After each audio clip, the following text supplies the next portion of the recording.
Well, happy Tuesday, everybody. We are so excited to have you join us for another episode of Meet Me in the Breakroom. We are so excited today to have Dr. Patricia Jackson with us. She has Tranzformation's Reentry project. And so, Dr. Jackson, we're so excited to have you with us here today. Well, Dr. Jackson, tell us a little bit, what seems to be the demeanor of the inmates now that we're getting ready to approach the holidays? This year is a little different from years in times past because of COVID and its effect on protocols and procedures in a lot of places. So tell us how that is affecting inmates this year. Tell us kind of what is the demeanor right now of the inmates as we're approaching the holiday season. Well, I've had the opportunity to speak with only the males, and they're telling me how hard it is on them getting ready for Christmas, because normally on visiting days they're allowed to see some of their family members. With the females, of course, it's a little harder because females think different about family in most cases than men do. So the females have expressed the sadness that even though they've allowed their families to adjust, it still hurts them because they're here. Absolutely. And they know it's hard on their family, children, and with no visitation. Right. So that's put a damper on them. But so right now, have they cut off visitation completely? Yes, visitation is still out for men and women as far as family is concerned. The prisons have allowed some instructors to start back going in, and those faith-based organizations will do some things with them in classroom for the holidays, but it'll be like maybe a special segment of what they're teaching or something. The females, they usually have some kind of a gathering as far as a special meal or something like that. They are still allowed to have the tree where people are allowed to, donate and purchase something for them. So they still do that, but it's a downward feeling for male and female. You sympathize a whole lot more with the females because a lot of them, it's been almost a year since they've seen their children. Some of them just went in, so they have not had a chance. So it's a downward spiral, but we try to encourage them that in spite of all, and I must say that they hold their heads up, but it's still a down. And you can only imagine being away from a family, right? And then you can talk to them, but you have that child that's continuously saying, "When I'm gonna see you? When am I gonna see you? When are you gonna come home?" So things of that nature. So have they made any adjustments as far as how often they're able to speak to their families or those that they're closely connected to, since they're not able to see them? Are they getting to talk to them more, or that kind of remains the same? No special adjustments. It's the same. Okay. If they're in the larger facilities, if there's something going on, you may not get a chance to talk to them at all. Wow. Because what I do wrong is going to cause you to suffer as well. Right. So then that's another barrier that stands between them. And then you'll start noticing an attitude change, in which is mostly negative. Right. And so because it's kind of like, what do they have to look forward to? What do they have to look forward to? Right. They say we get a meal, it's not mama's meal, it's not my aunt's meal. And they try to take advantage of that. But I think the biggest part now is going to be that connection that they had when they saw them. Even though I couldn't touch my child, I could see them, look in their eyes. Know that they're okay. Right. Yeah. And the worry of you getting COVID, now you got to wonder what happens with my family. Right. I know we were hearing at one point that COVID was running rampant at some of the prisons. And so are the numbers continuing to trend upward, or have we seen that kind of level off, or kind of where are we with that right now? The largest facilities, the numbers are kind of leveling off. In the satellite facility, Of course, they don't have any cases now. That's why they could bring some of the instructors back. Right. But they still go out to work, so there's still that checking. Right. They do check the instructors when they come in, and their temperature is logged in. But if anybody gets any sign, then they'll leave that facility and go over to the larger facility at Pearl. Okay, so they have a COVID area, basically. They have an area. Okay, all right. So based on your conversation with the inmates, what are some things that families can do to help inmates get through the holidays? The things we're seeing now is pictures. Okay. Sometimes families will send pictures once a month, once every 3 or 4 months. But the more pictures families are sending in now, they say that makes them feel better. Gotcha. There have been some new leaders put into some of the facilities, the satellites. And a lot of those have kind of started turning it into a military type setting. Gotcha. And so where you could lay in your bed, cry, and look at your little one's photo on the wall, you can't do that anymore. So the photos now have to be put in a folder or something like that. Because I know one of the ladies was telling me that she just take one of the folders from the years that I've had her, and she just made that her photo folder now, because they don't have on a while. They don't like it, but they're getting used to it. That different style. Gotcha. What about the individuals who are being released during this time? Because I'm sure there were some people who are up for parole. There are some people who have finished serving their sentence and things of that nature. We already know it's very difficult when people are coming out of prison to obtain housing, to obtain gainful employment. It's already a lot of things kind of not in their favor. So how are inmates navigating being released during this season? One of the problems is, well, first of all, they've had over 800 released since COVID. One of the problems is families understanding that once your relative is released, they're coming to you, but they've got to be quarantined first. So a lot of families are quarantined, I've got a room you got to stay in, but we know how that can work. Right, especially if you haven't seen them forever.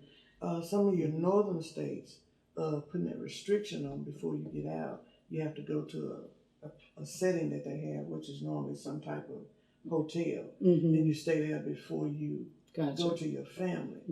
But here in Mississippi, we're releasing them, and then it's on your family. So you can only imagine stress of the family not being able to bring them in, or bring them in and still wondering how we're going to navigate through all of this. Right. So it's a challenge with family as well as a challenge with the offender.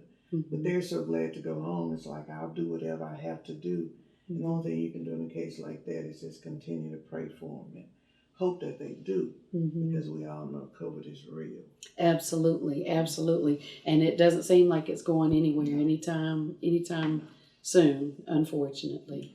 So what are, I know just from our interaction with the satellite facility and the prison here in Rankin County, certain services have been being provided pre-COVID, as far as like grief share, divorce care, things of that nature, parenting classes, just things to try and help them be more equipped when they leave the facility. But I know when COVID hit, a lot of those things were interrupted. So have any of those services begun to be provided again? Some of them have started to come back. They've had enough organizations that have said we feel comfortable enough to come back, and they are coming back. But you do still have that few who say, they're not ready to chance it. A lot of the faith-based organizations were older. And they, being careful. But we were able to go back in last month and complete our class, and they had a graduation. And one of the churches and they were, older. The older, they over 40s, and they volunteered to come in and cater the food, and they served. Gotcha. So people are getting back to, where you all are practicing safe, So we're gonna, and they came back, but for the most part, they're content with the ones that they have that are back, and it's allowing them enough time in classes to work with the individuals. So you mentioned that they were still doing the tree this year, where people are basically able to adopt an inmate. Right. And so what are some of the things that they allow the inmates to receive? I know for us as a church body, we typically do shampoo, conditioner, and deodorant. Right. But there are stipulations on the size that they can have, cannot be an alcohol-based product, things of that nature. And all of that's the same. Sure. It's the same. White socks. I've been donated some things sometime, and I'll call and ask. And because it's a satellite, if you can get it to the chaplain who oversees that program, then you can get it. But for the most part, it's the same. People are still making the same donations. Right. So that hadn't changed. Yeah. So for the average person who may not have a family member who is incarcerated, but who says, I would like to do something to help someone who's incarcerated. I don't have to know their name. I don't have to know their situation, but I want to do something to be a blessing to someone who is incarcerated this year. What can they do? It depends on the facility. If it's in one of the institutions, it's going to be really hard. But what I would advise you to do is to call that facility and get specific instructions. Gotcha. Because I can sit and tell you what works, but because they're doing the changes, right? The minute I tell you this could be the minute they're making a change. Right. And one thing we've all said during this COVID environment, flexibility is key because information changes every day, protocols change every day. Right. So not just dealing with, prisons, but dealing with anything. Right now, flexibility is key. If you want to stay mentally healthy, you got to stay flexible. But I think the safest thing to keep feelings from getting hurt, and because you want to help and someone tells you can't, sometimes people react to that. Right. So I think the best thing would be to find some organization that's dealing with a second chance program. Right. Or dealing with offenders inside or out. Make your donations to them. Yes. Find out about them, research them, talk to them. Absolutely. And then if you're giving from your heart, then it matters not if they do wrong with it, but you do want to feel at least they're doing the right thing with it. So reach out to one of those organizations. Absolutely. And let them know what you want to do. Absolutely. And if you want to reach out to Jackson Revival Center, we have a direct connection, or you can reach out to Tranzformation's Reentry Project, which is Dr. Patricia Jackson. We all work together. And so if you get them to either one of us, we're going to make sure we can get them to the inmates who desperately need them.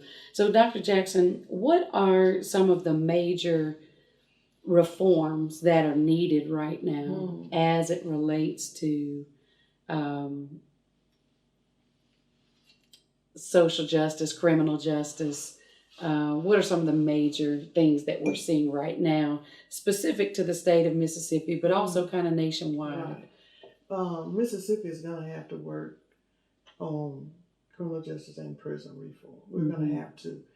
We've started to make changes. A lot of times those changes are halted by something else that's going on. And if they start on something else, the people on the outside that have put a little force behind them seems to stop that push. But we've got to have a constant push, but we've got to have a push from people who don't have personal motives behind this.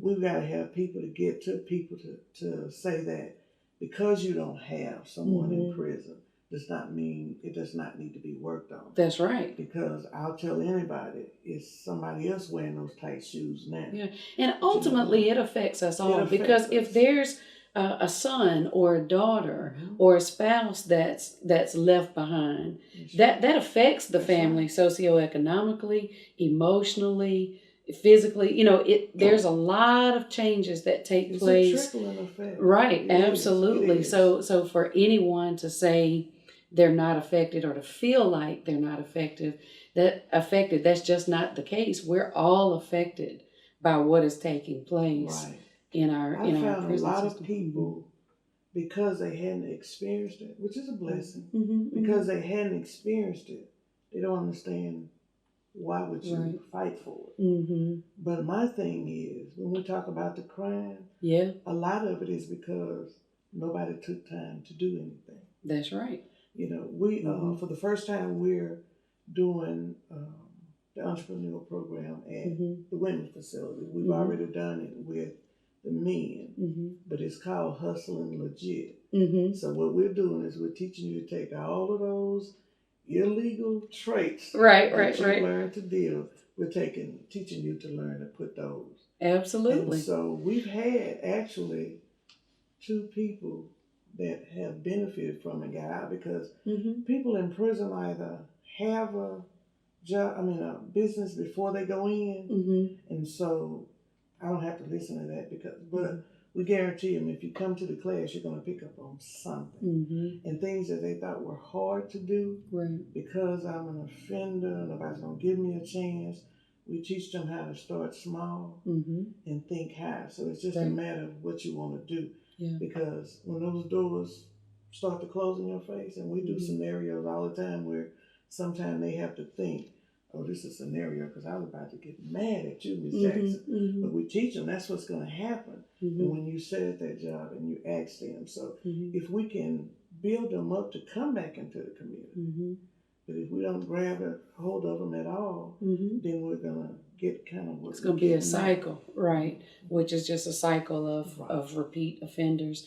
I think the entrepreneurial program is absolutely fantastic. Because what it does is, instead of them being dependent upon someone else believing in them and giving them opportunity, someone else being willing to hire them, they can hire themselves. They can set their own hours. They can, but it gives them something that they can do, that they can work, feel good about, builds their self-esteem. We have them building plans. Absolutely. And it makes them think. And now we have women, the satellite is only allowing 10 to a class. So we have women who are getting out in 3 months. And so they struggle to write down. And, we tell them on some things you're making it hard because it's not as complicated as someone may have told you or you may have thought. Right. But to get these main things in place, and you're going to change your mind about that business you want to run today, because they got businesses from running a daycare and, well, can I run a daycare? Can I do this?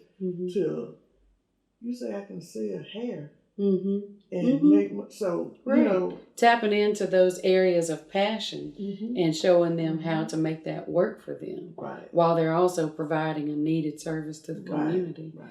So we first did the first class with SCORE. We partnered with them in the male facilities. And this is the first time we're on our own doing it. And one of the ladies who worked with me came up with the title, and the title is going over well. And so Parchment is waiting. Yes. For us to come for Hustling Legit. Hustling Legit. Absolutely. The basic steps for starting your own business. Absolutely. I think that's phenomenal. I tell people all the time, some of the smartest, most intelligent people in the world are incarcerated. That they had a specific train of thought. They just didn't focus it in the right direction.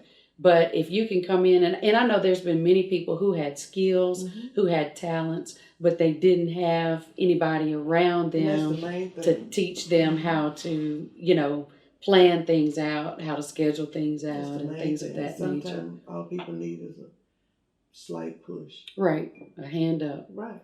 Absolutely. So that's what we found out. So tell us right now about Tranzformation's Reentry project. Kind of, what is your focus for the next year? What are some of the things you guys are hoping to achieve? One of the main things has been a vision that has just been popping in front of my face, but leaving. And I was like, it's not my time. Popping in front of my face and leaving. But one night I received a call from one of the Justice Court judges who said I was referred. Your name was referred to me because of what I'm trying to do. And I knew what they had been trying to do because we had spoke years ago.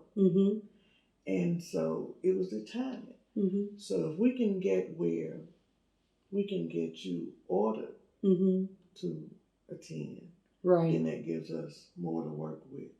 Because a lot of times when you get out, you can make all kind of promises when you're locked up. But when you get out, you go your own way until you hit rock bottom. And then you call. But if we can get the courts on board, and that's what's in the making, if we can get them on board, then that's going to be better for transformation, because now they've got to come and they've got to receive, and we've got to make a report as to how they're doing. And so with that, we're still hoping that that makes a difference in when they go back into the community. And I know quite a few people, when they come out of serving time, many are on probation anyway, which means they're having to visit a probation officer. Some are having to pay restitution.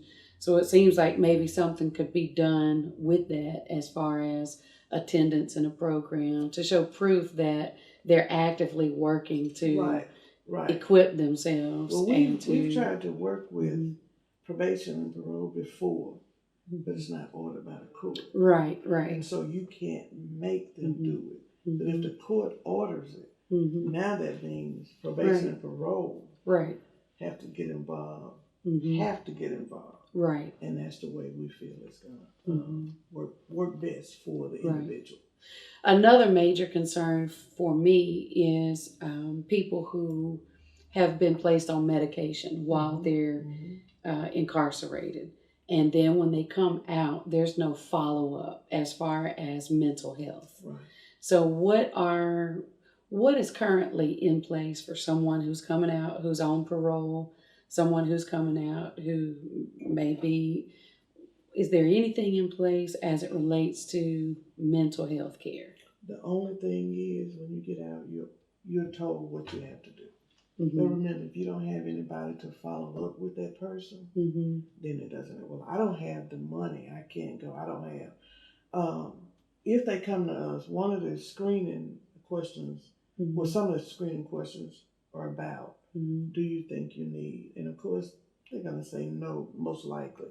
But the whole while we're talking to you, we're looking at you.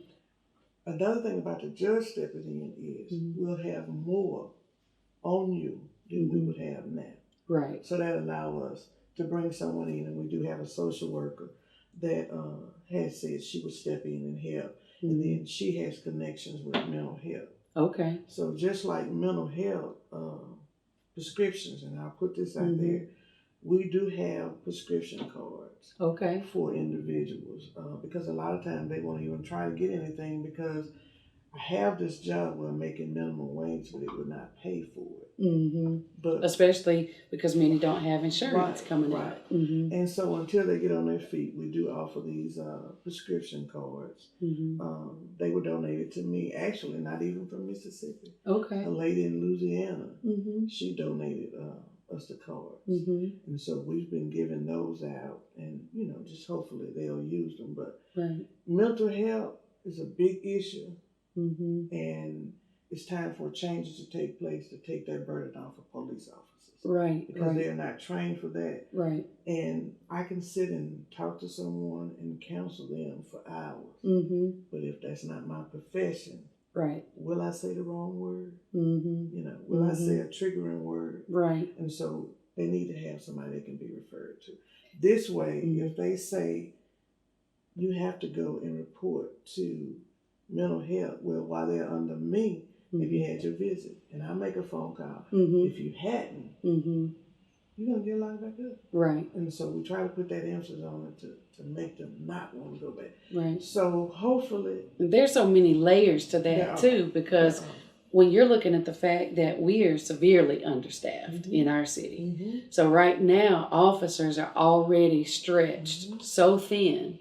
They may not have 2 hours to counsel somebody because they're being called to a car accident, a house burglary, a domestic situation.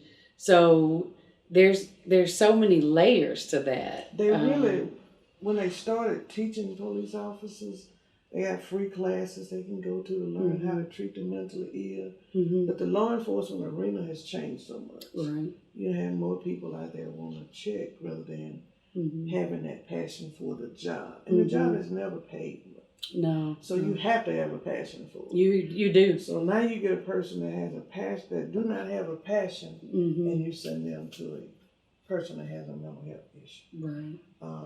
Which is dangerous both for that person who has a mental health issue and for the officer. It puts them both in harm's way. Yeah. So it's just a lot of things, but as far as Mississippi is concerned, until we get officers in place, and we'll speak for Jackson, until Jackson get officers in place, we're probably going to have more of what we have. Yeah, yeah. And it's unfortunate because some mother's going to lose a child, some family, a family member, or they're going to be hurt, or the officer. And we're seeing it right now. I believe the last statistic that I saw to date was 115 homicides already this year. Yeah. And we're not even to the end of the year yet. And then we don't know the nature that got into all of those. Right. Something was involved in it. Absolutely. And what people fail to realize is, if I do one thing that don't seem right, check it out. Because there's probably some maybe small, mental issue that's going on with me. Right. And we don't have a chance to look at that and to everybody. We don't screen them. The jail used to screen you when you came in, and they know right away you had some kind of, whether it was large or small. But we don't do that now because everybody shows that. Right. Right. So we can't. And especially in this environment where some people are short-staffed because they've got so many people out with the virus. Right. Then some are short-staffed because economically everything has taken a hit. Right. Then, so again, layer after layer after layer. Yeah. So one of the things, I know sometimes there's a mental health issue, there's some stability there. I know some things are, I guess what I'm getting to, I see so many issues where it seems that people just do not know how to cope. We're seeing an increase in suicides. We're seeing an increase in homicides. I know some things are drug related. A lot of things in our city, drug related, gang related, right. And then mental health as well. But where are we missing it with teaching people how to cope? I think we are now dealing with a group of, and it sounds bad to say, I don't care people, or it doesn't involve me, those type, and then everybody get left out. Yeah.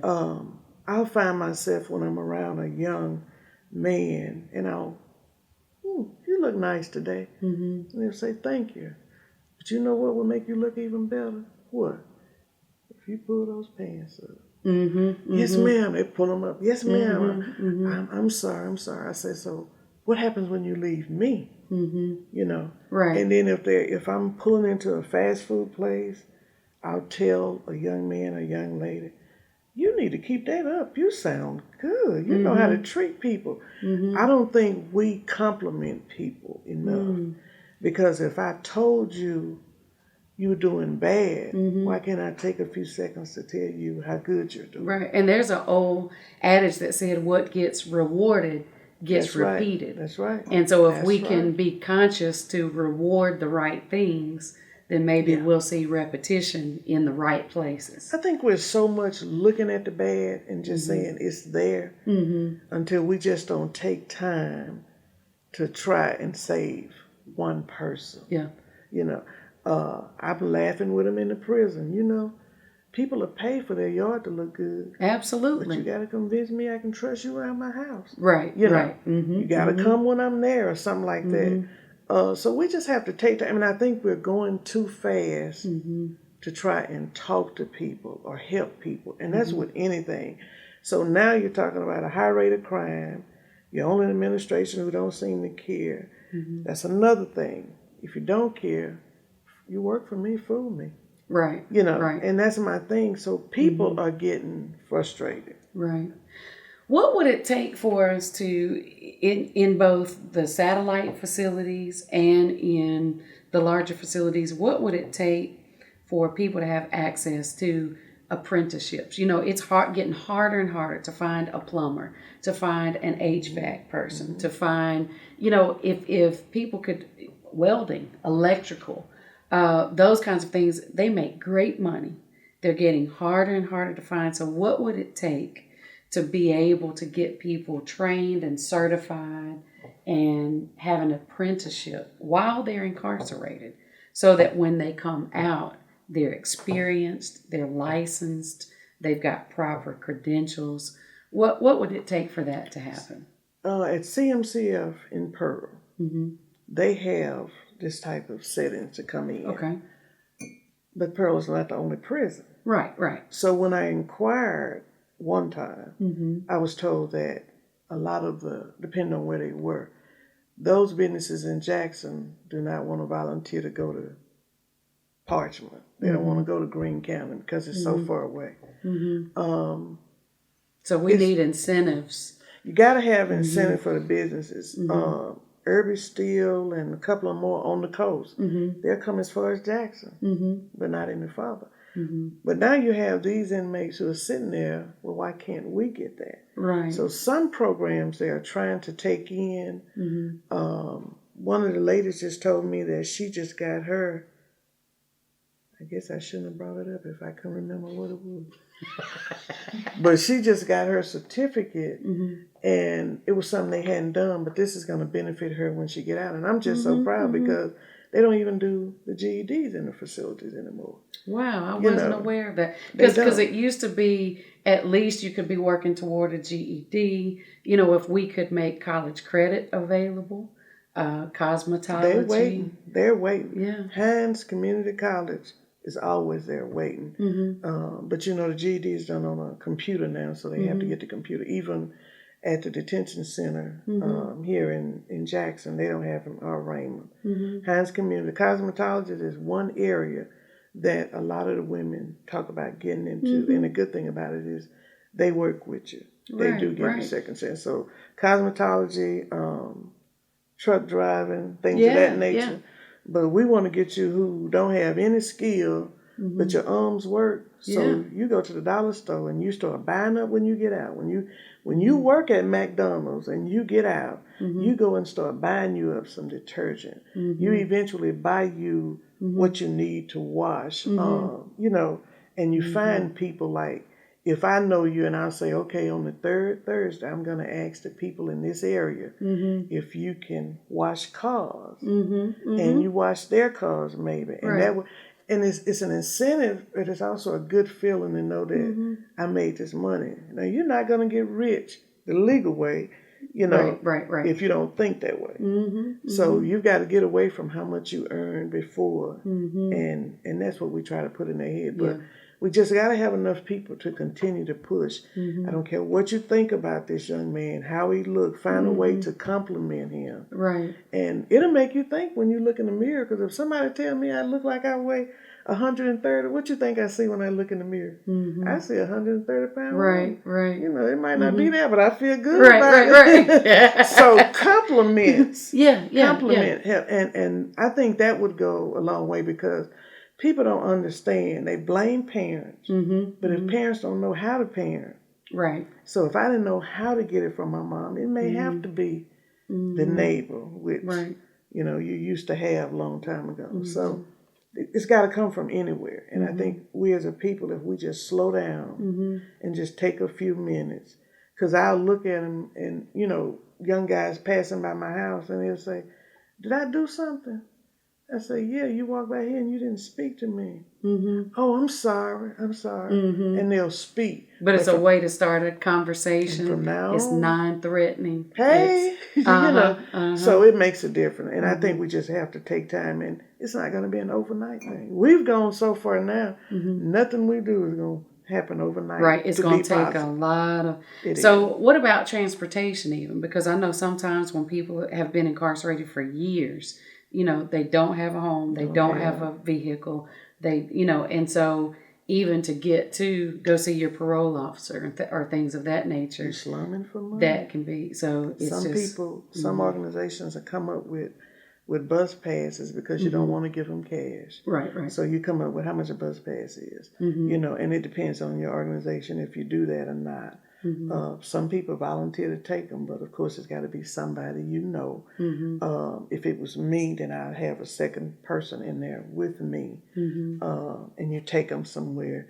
And sometimes you have to do this because it's so easy for them to say, well, I just don't have bus money. But there's nothing being done by agencies that say, okay, if a person shows you their ID and tell you that they were ex-offender,